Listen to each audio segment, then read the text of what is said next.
The start of a new year is always a really good time to look back on the previous year in your business, but also look forward to the following year. This is an exercise that I recently ran for a bunch of the mentoring clients who I currently work with. They got so much from this that they suggested I put together a podcast episode talking about this review, a strategic review of the previous year, and a plan for the following year. So these are the key elements. Now, there's a detailed worksheet and workbook that you can go through for this. Check out the show notes for this episode of the Business of Fitness podcast, where you can download that and work through to review both 2024 and plan for 2025. So let's start with the review of 2024. And again, this exercise works best if you do have the workbook. The first two questions that we ask are around your life and the impact that the business had on your life the previous year. So we're starting out with a retrospective review of the previous year.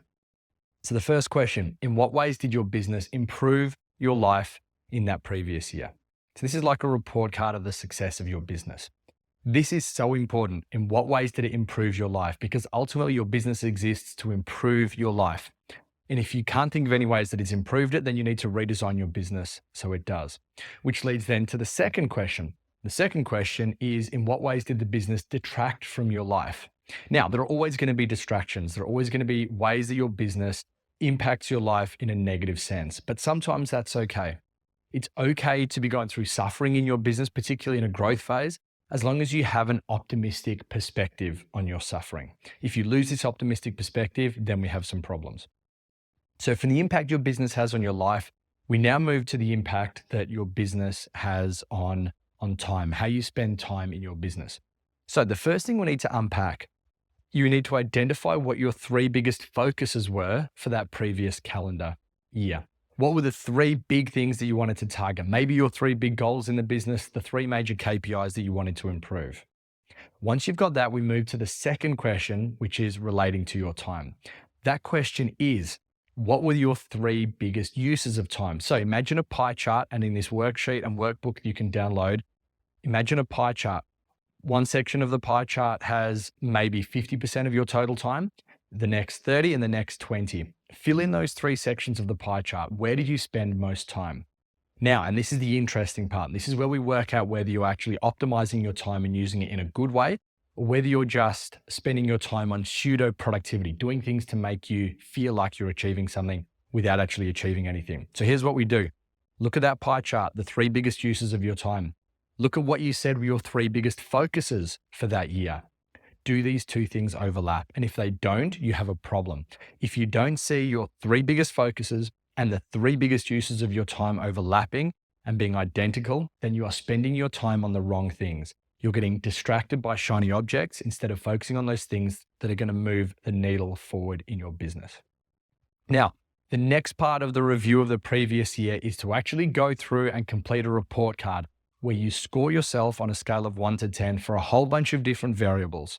Now, I'm not going to go over all of these in the podcast. Again, you can download the PDF to check these out and do the assessment for yourself. But basically, a whole handful of different things where I give you what would constitute a 10 out of 10. For example, let's say we're talking about content marketing. I'll give you a description of what the perfect ultimate content marketing plan would be. It's a paragraph that describes what you should be doing, the ideal, the 10 out of 10. You will then score that on a scale of 1 to 10. You'll then move on to the next variable. Maybe the next variable is your staff or your facility or how you're managing your KPIs, your financial management of the business. A whole range of different variables, and you rate these on a scale of 1 to 10. What this allows you to do is identify the areas in your business where you're strong, and you should try to fortify these things to maintain them. But then more importantly, identify those areas of your business where you're weaker, where potentially you're dropping the ball. These are the things that you can then focus on. All right, finally, we move to an annual review. This is where we look at your KPIs, your key performance indicators. And you want to choose anywhere from 5 to 8 different KPIs, these things you're measuring. Potentially client or member leads, how many conversions you have, how many new clients, client departures, income streams from different parts of your business.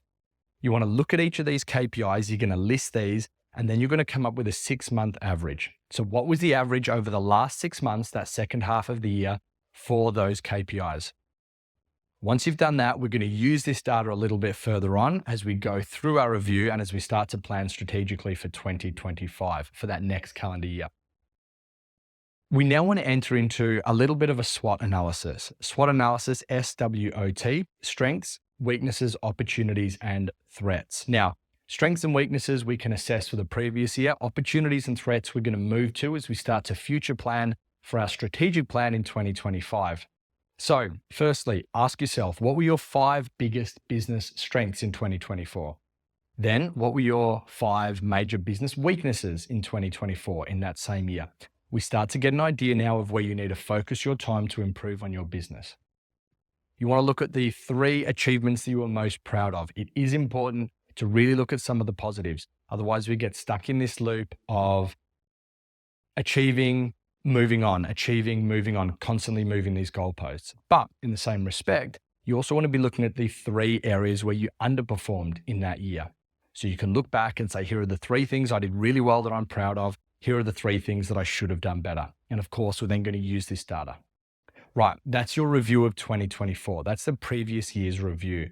So now we can move towards a strategic plan for what you're going to be doing the following year. And again, we start at the most important part, which is life. You remember when we looked at last year, we spoke about how the business improved or detracted from your total experience, from your ability to live a good life. So now we look forward. What needs to happen for the business to make your life better in 2025? What do you need to do so your business improves your life, not the other way around? Again, your business exists to make your life better. Your life does not exist to make your business better. You remember we spoke about that SWOT analysis, strengths, weaknesses, opportunities, and threats. So now we look at the opportunities. What are the 5 biggest opportunities in your business for the coming year? Maybe there's a pivot in your business. Maybe there are things coming up that you can move in the direction of. You can build a minimal viable product and look at different avenues of business. Or maybe you continue doing what you're currently doing, but you do it better, opportunities to improve. You also want to look at the threats. What are the biggest threats that you have? And in this workbook, you will list the 5 biggest things that could be an issue to your business. Not many people are doing this. Not many people in particular are doing the threat analysis. What happens then is when something goes wrong, the business really suffers. Some things we can't predict. Hard to predict in the 2017, 2018s. Hard to predict a global recession, a global pandemic. Some things we can't predict, but a lot of things we can. Changes in technology, changes in competition, changes in what our avatar, our target customer is going to want. These things should comprise the threats, the T element of your SWOT analysis.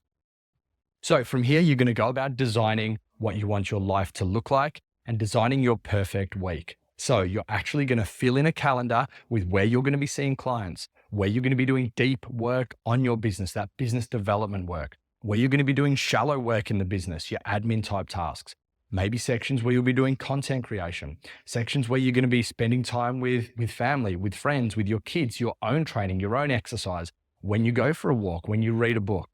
We have so much power and agency and autonomy over our lives, particularly as sole or small business owners. We can design our life in such a way that it is going to be absolutely maximized to live a good life, as opposed to just working towards retirement, hoping that a good life will come then. We then look forward again to what your biggest challenges or obstacles were in 2024, which we already spoke about, but also now what we will do to address these in 2025. It's one thing to look back and say, this is where I struggled. It's another thing to say, right, I acknowledge that I struggled on these things. Let's look forward and make sure that we're now able to mitigate these, to improve these. So when we look back in 12 months' time, we're not addressing the same problems. Next question. What were 3 things, uncomfortable things that you avoided in 2024? We all know there are certain parts of our business we really should be working on, but they're a little uncomfortable, they're a little poorly defined, they're a little difficult. Look back. What were the things you avoided? How are you going to address these in 2025? How can you prioritize these and be okay with the discomfort of doing some of those things in business that maybe don't scale, but that do have a disproportionately large impact on the success of your business? Now we move to strategic focuses. You're only going to list 3 to 5 items here. These are the 3 to 5 things that you are giving yourself permission to work on in your business. The issue here is that if you have 10 focuses, items 4 through to 10 are dangerous because they are a big distraction. You need to not only identify what it is that you work on, but all the things that you are not allowed to work on. If you try and spread yourself too thin, you are not going to be successful in business.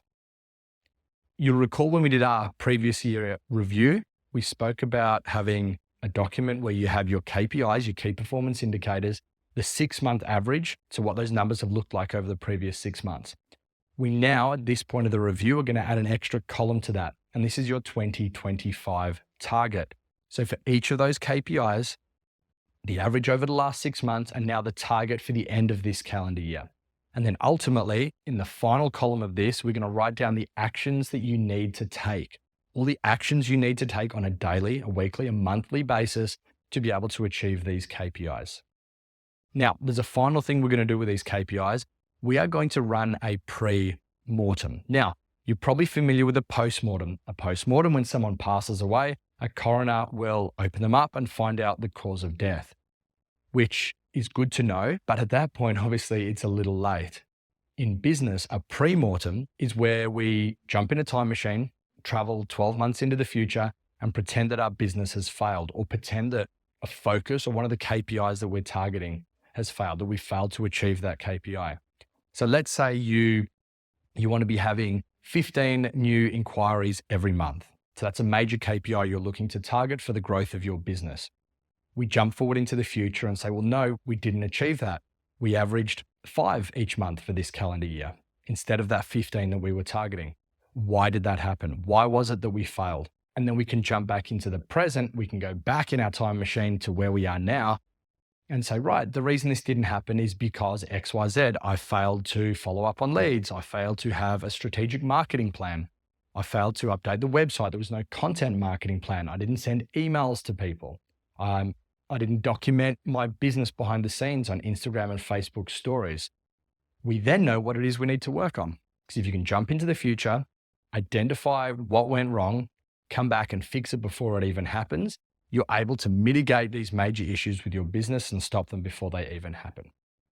Right, next part of this strategic review and plan for 2025. This is the 4 E's model, and you can check out a previous episode of the Business of Fitness podcast where I talk about how I've created and used this model to be able to manage where my focuses lie and where my attention and energy is going to be directed.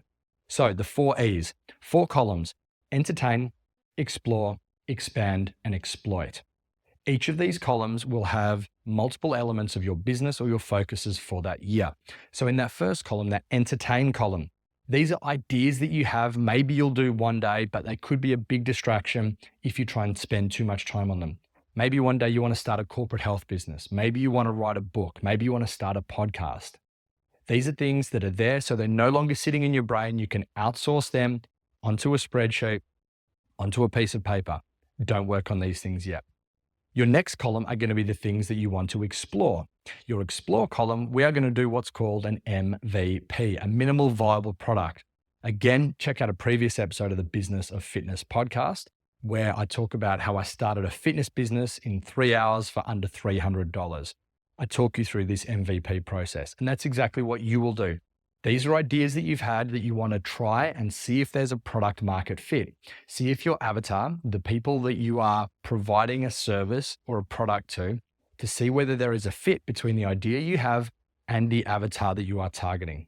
Sometimes you can spend a year trying to build a business only to find out that no one actually wants the service you're providing.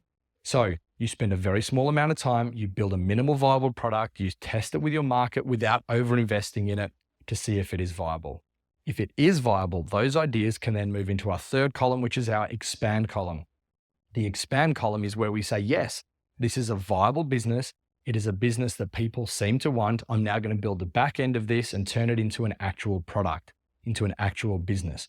Maybe you're taking this business from a side hustle to something that's maybe going to earn you anywhere from 10 to 50K per year. That's your expand column. And things in this column are things that you want to try and grow to become a little bit more viable in the long term. And finally, and ultimately move them into that exploit column, which is the fourth of our 4 E's. The exploit column is where we say, great, here is a business that is now earning money. Maybe it's a side hustle that's bringing in 30K per year. With a small amount of effort, because it's already proven that it works, with a small amount of effort, I can turn this into a $100,000 per year idea, supplement my current income, and perhaps become the main source of income for you and your business. So all the projects you want to work on, all the ideas you've had, assign them to one of these 4 areas. So then you know where to focus your attention, and more importantly, where not to focus your attention. The next thing we're going to do is look at whether our business needs to pivot. Now, there are 9 different types of business pivots that you can make. And again, previous episode of the Business of Fitness podcast, check it out where I talk about these different pivots. They range from a zoom in pivot, which is where instead of trying to service a very large demographic, you zoom into a certain narrow niche or group of individuals who particularly need your service, all the way out to a business architecture pivot where you change the underlying business model and assumptions that you make about your business. This is a great way to be able to determine whether the business you're doing is the optimal business for you. So guys, this is our strategic plan for 2025. Again, this follows a review of 2024. Work your way through these exercises. It may identify some blind spots that you have in your business, some things that perhaps you haven't been thinking about. If you're looking for a more mature business, a business that is able to evolve and adapt from what's happened in the past and improve the future, this is a very important process. Again, check out the link in the show notes. You can download this full workbook, work through it at your own pace, and have a stronger, more successful 2025. I hope this has been of some use. Check out that link, work your way through, and if I can help, please let me know.